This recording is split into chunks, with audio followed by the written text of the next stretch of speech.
तो आज का टॉपिक है अपना एड्रेनर्जिक ड्रग्स। ठीक है, उसको क्या बोलते हैं? सिम्पैथेटोमिमेटिक्स। सिम्पैथेटोमिमेटिक्स मतलब जो सिम्पैथेटिक सिस्टम को मिमिक करे। ठीक है, जो सिम्पैथेटिक सिस्टम को मिमिक करे।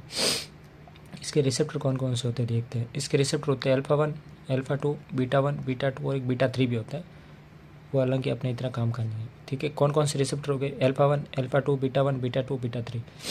अल्फ़ा 1 रिसेप्टर कहाँ कहाँ होते हैं देखो, एक तो ब्लड वेसल्स पे होते हैं और एक आइज़ पे होते हैं। ब्लड वेसल्स पे क्या करते हैं? वेजो कॉन्स्ट्रिक्शन करते हैं। आइज़ पे क्या करते हैं? मिड्रियासिस करते हैं, मतलब प्यूपिल का क्या करेंगे? डायलिसिस करेंगे। अल्फ़ा 2 का क्या काम है? सिंपैथेटिक सिस्टम जो स्टिमुलेट हुआ है उसको कम करवाना, उस पर सिंपैथेटिक सिस्टम पे ब्रेक लगाना।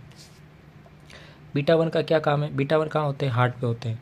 हार्ट पे क्या करते हैं? हार्ट रेट को बढ़ाते हैं और हार्ट की कॉन्ट्रैक्शन को बढ़ाते हैं। और बीटा 1 कहाँ पे होते हैं? रेनिन पे होते हैं, मतलब किडनी पे होते हैं। किडनी से रेनिन सीक्रेट होगा और रेनिन क्या करेगा? अपना ब्लड वॉल्यूम बढ़ा देगा, ब्लड वॉल्यूम बढ़ा देगा। ठीक है, और बीटा 2 कहाँ पे होते हैं? मेनली लंग्स और वेसल्स पे होते हैं। लंग्स पे क्या करते हैं? ब्रोंक्योडाइलेशन करवाते हैं और वेसल्स पे क्या करवाते हैं? वेजोडाइलेशन करवाते हैं। सिंपैथेटिक सिस्टम स्टार्ट कब होता है? जब अपने पीछे कुत्ता भागता हो। कुत्ता भागता है तो दिल की धड़कन भी तेज़ हो जाती, दिल की धड़कन भी तेज़ हो जाएगी, कॉन्ट्रैक्शन भी फास्ट हो जाएगा, ब्रोंक्योडाइलेशन हो जाएगा ताकि सांस आराम से ले सके, इजीली ले सके। वेजोडाइलेशन हो जाएगा ताकि सारे ऑर्गन पर ब्लड पहुंच सके। ठीक है, एक यहाँ पे न्यूमोनिक्स है ACVD। AC का मतलब है, ए का मतलब अल्फ़ा और सी का मतलब है कॉन्स्ट्रिक्शन। तो अल्फ़ा 1 रिसेप्टर क्या करवाता है? ब्लड सॉरी वेजो कॉन्स्ट्रिक्शन करवाता है। और लेकिन बीटा 2 रिसेप्टर क्या करवाता है? वेजो डायलेशन करवा रहा है। तो अल्फ़ा क्या करवाता है? कॉन्स्ट्रिक्शन। बीटा क्या करवाता है? डायलेशन। ठीक है, याद रखना। जो अपना अल्फ़ा 1 है वो कॉन्स्ट्रिक्शन क्या करवाएगा? बीपी को बढ़ा देगा, बीपी इंक्रीज़ कर देगा। और ये डायलेशन करवा के क्या करेगा? बीपी को डिक्रीज़ कर देगा। ठीक है, अब इसकी क्लासिफिकेशन पे आते हैं। इसकी ड्रग कौन कौन सी है? एक है डायरेक्ट एक्टिंग, एक है इनडायरेक्ट एक्टिंग। डायरेक्ट एक्टिंग मतलब जो अल्फ़ा और बीटा रिसेप्टर को स्टिमुलेट करके काम करवाए।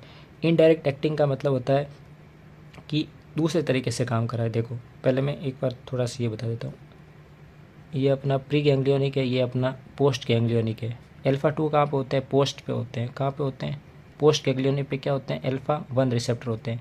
लेकिन ये जो प्री वाले हैं, प्री गैंग्लियन पे कौन से होते हैं? अल्फ़ा 2 रिसेप्टर होते हैं। ठीक है, अब वापस आते हैं। ये प्री गैंग्लियोनिक है, ये पोस्ट गैंग्लियोनिक है। यहाँ से नॉन एड्रेनलिन निकला। सिंपैथेटिक सिस्टम या एड्रेनलिन, सिंपैथेटिक सिस्टम क्या स्टिमुलेट करवाता है? कौन सा न्यूरोट्रांसमीटर रिलीज़ करवाता है? Non adrenaline. और पैरासिम्पैथेटिक कौन सा करवाता है? एसिटाइलकोलिन। ठीक है, तो यहाँ से सिंपैथेटिक सिस्टम में क्या निकला? नॉन एड्रेनलिन निकला। यहाँ पे जो भी अल्फा रिसेप्टर थे, बीटा रिसेप्टर थे, उस पर स्टिमुलेट हुआ।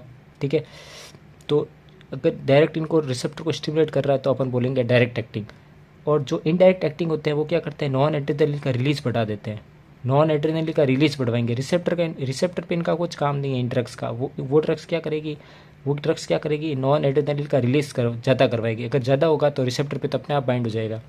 ठीक है, तो डायरेक्ट एक्टिंग और non indirect acting. Indirect acting में कौन कौन से आती है? एम्फिटामाइन, एफिड्रिन, सूडोएफिड्रिन। एम्फेटामाइन क्या होते हैं? नार्कोलेप्सी में यूज़ होती है, नार्कोलेप्सी में यूज़ होती है। ठीक है, एफिड्रिन और सूडोएफिड्रिन कहाँ यूज़ होती है? नेज़ल डीकंजेक्शन में यूज़ होती है। नेज़ल डीकंजेक्शन में यूज़ होती है। नेज़ल डीकंजेक्शन में क्या करेगी? अल्फ़ा 1 को स्टिमुलेट करवाएगी और कॉन्स्ट्रिक्शन करवा देगी, वेजो कॉन्स्ट्रिक्शन करवा देगी। ठीक है, कहाँ पे? नेज़ल कैविटी में, नेज़ल में अपने। ठीक है, नाक पे। फिर आते हैं अपन डायरेक्ट एक्टिंग में, देखते हैं अल्फ़ा 1, अल्फ़ा 2, बीटा 1, बीटा 2। ये सब क्या है? अल्फ़ा 1, अल्फ़ा 2, बीटा 1, बीटा 2 क्या? एगोनिस्ट है। अपन क्या कर रहे हैं?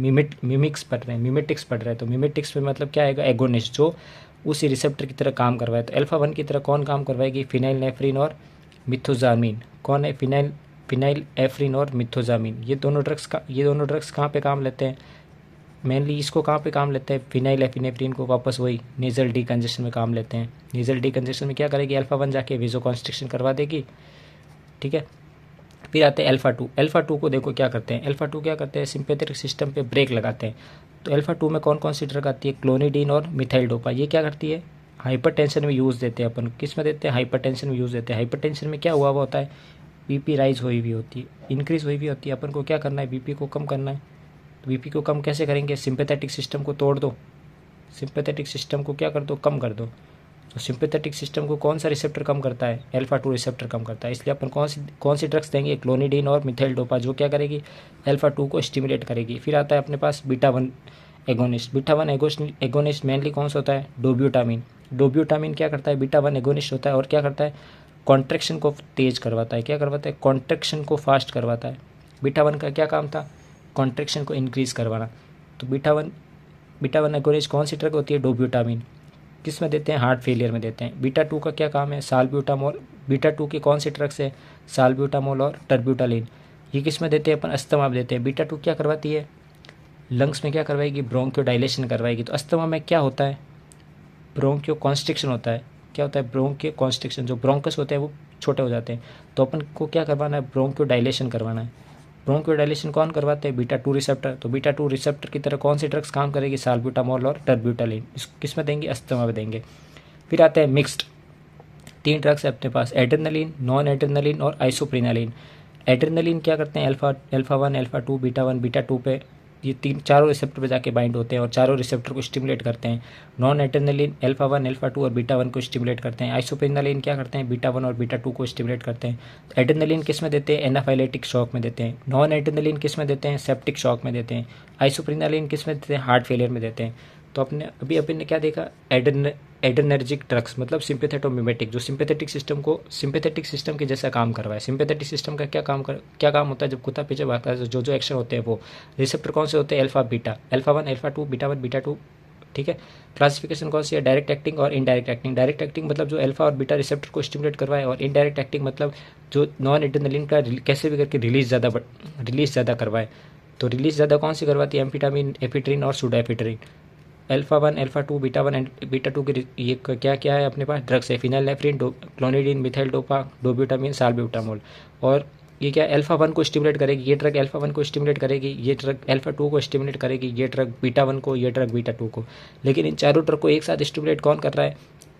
तीसरी कौन सी कैटेगरी होगी अपने पास? Mixed acting. ठीक है। तो कौन सी होगी? Adrenaline, non adrenaline, isoprenaline. एड्रेनलिन किस में देते हैं? एनाफिलेटिक शॉक में। सेप्टिक शॉक में कौन सी देते हैं? Non adrenaline. हार्ट फेलियर में कौन सी देते हैं? आइसोप्रिनालिन। और हार्ट फेलियर में कौन सी दे रहे थे अपन?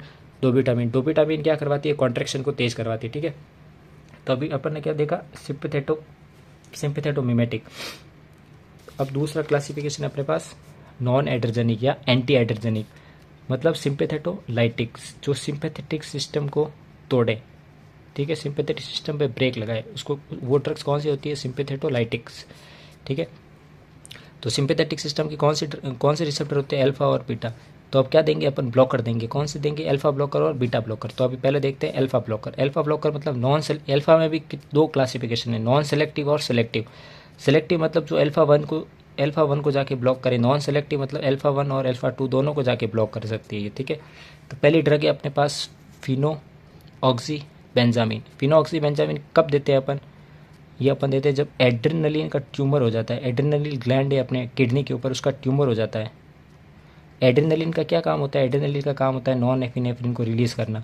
अब अगर एड्रेनलिन का ट्यूमर हो गया तो वहाँ पे नॉन एड्रेनलिन ज़्यादा रिलीज़ होगा, और नॉन एड्रेनलिन क्या करता है? सिंपैथेटिक सिस्टम को ज़्यादा एक्टिवेट करवाता है। तो अपन को इसको क्या है? परमानेंटली है ना, जो एड्रेनलिन से जो एड्रेनलिन ग्लैंड से जो नॉन एफिनेफ्रिन रिलीज़ हो रहा है उसको ब्लॉक करना है, उसका एक्शन कम करना है, उसको एक्शन पूरा ही खत्म करना है। तो अपन कौन सी ड्रग देंगे? फिनोऑक्सीबेंजामिन। कब देंगे? जब एड्रेनल ग्लैंड का ट्यूमर हुआ हो। एक दूसरी ड्रग है अपने पास फेंटोलामिन।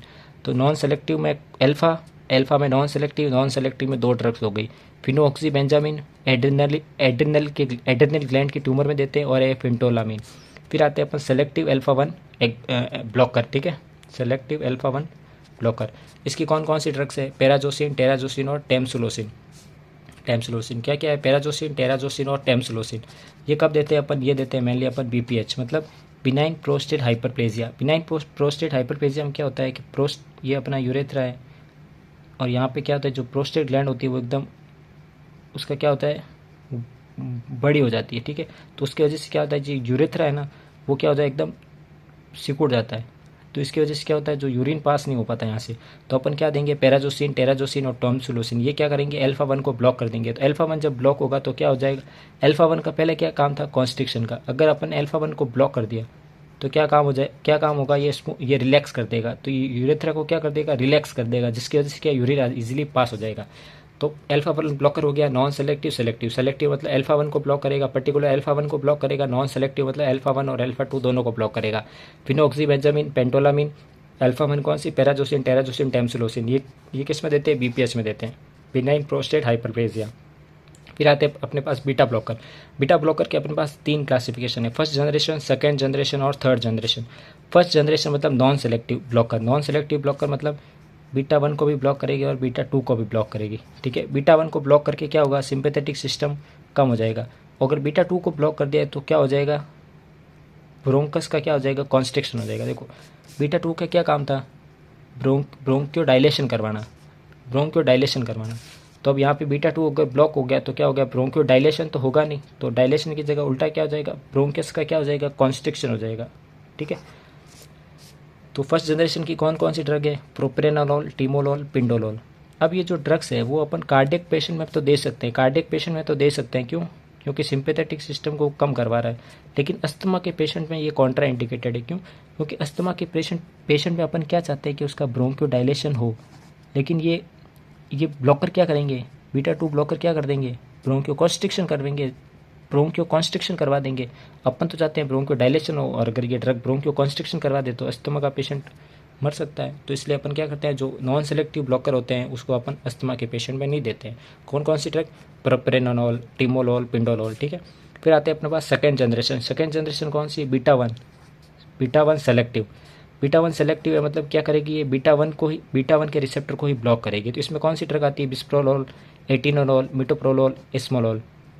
कार्डियक पेशेंट में तो दे सकते हैं, लेकिन अस्थमा के पेशेंट में भी दे सकते हैं, क्यों, क्योंकि बीटा 1 को ब्लॉक कर रही है। अस्थमा के पेशेंट में अपन क्या चाहते हैं कि ब्रोंकियो डायलेशन हो।